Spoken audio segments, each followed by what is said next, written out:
అమ్మవారికి అర్ఘ్యపాద్యాదులు ఇచ్చి మంగళహారతిని పట్టి మా యొక్క కళ్యాణాల కోసం, అంటే మీ అందరం సుఖంగా ఉండటం కోసం, మా కుటుంబం, మా పరివారం, మా బంధుగణం, మా మిత్రగణం, మా భృత్యగణం 50 మంది కూడాను క్షేమంగా ఉండాలి, సమస్త జనులు సుఖంగా శాంతిగా ఉండాలి అని ఒక సంకల్పాన్ని చేసుకొని ఈ కళ్యాణాన్ని మనం ప్రారంభించాము.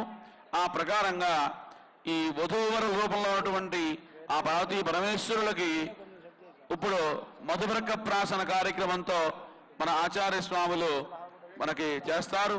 ముందుగా కంకణ ధారణ, యజ్ఞోపవీత ధారణ, మధుబ్రహ్మ ప్రాసనం తదితర కార్యక్రమాలన్నీ కూడా చేస్తున్నారు. అవన్నీ కూడా తిలకరించి అమ్మవారి అనుగ్రహాన్ని పొందుగా కాని ప్రార్థిస్తున్నాం. ఓం అస్య దేవదేవస్య చతుర్దశ భువనాధీశ్వరస్య శ్రీమదఖిలాన కోటి బ్రహ్మాండ నాయకస్య జగత్కుటుంబినః సర్వలోక జనన్యాః శ్రీ రేణుకా దేవదత్తి దివ్య కళ్యాణ మహోత్సవాధికార సిద్ధ్యర్థం జగద్రక్షణార్థం కౌతుకవర్ధనం కరిష్యే. యజ్ఞోపవీత రక్షాబంధన దహిత యజ్ఞోపవీత ధారణం చ కరిష్యే. రక్షాబంధన యజ్ఞోపవీత దేవతాభ్యో నమః. గంధం పరికల్పయామి, పుష్పం పరికల్పయామి, ధూపం పరికల్పయామి, దీపం పరికల్పయామి. అమృతం నైవేద్యం. ఓం భూర్భువస్సువః ప్రోక్ష పరిశిష్య అమృతం భవతు. అమృతం నైవేద్యం పరికల్పయామి. ఓం ప్రాణాయ స్వాహ ప్రాణాయ స్వాహ.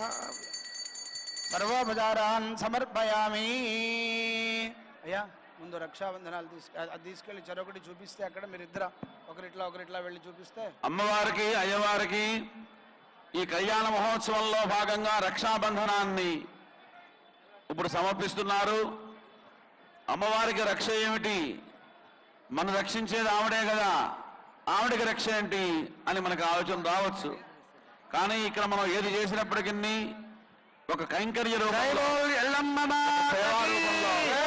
అమ్మవారికి సమర్పిస్తున్నారు. హరియమణం బృహస్పతిమింద్రం దానాయ జోదయ వాచం విష్ణవో సరస్వతేయో సవితానందవాజినో సోమో రాజానం వరుణమగ్నిమన్వామహే. ఆదిత్యాన విష్ణుం సూర్యం బ్రహ్మాణం చ బృహస్పతిం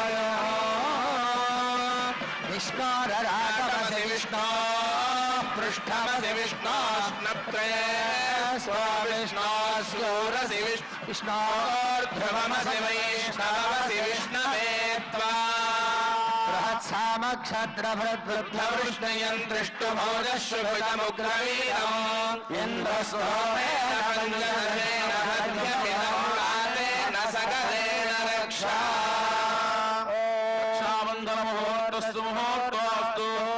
ముహూర్తకాలే సూర్యాదీనాం నవానాం గ్రహాణాం ఆనుకూల్య ఫలసిద్ధిరస్తు. ఇప్పుడు అమ్మవారి యొక్క కళ్యాణ మహోత్సవంలో భాగంగా పెళ్లి కుమారునిగా వచ్చినటువంటి వరుడికి యజ్ఞోపవీతాన్ని సమర్పిస్తున్నారు. మామగారు అయినటువంటి ఆ రాజుగారు ఇప్పుడు చక్కగా భక్తిగా పరమం పవిత్రం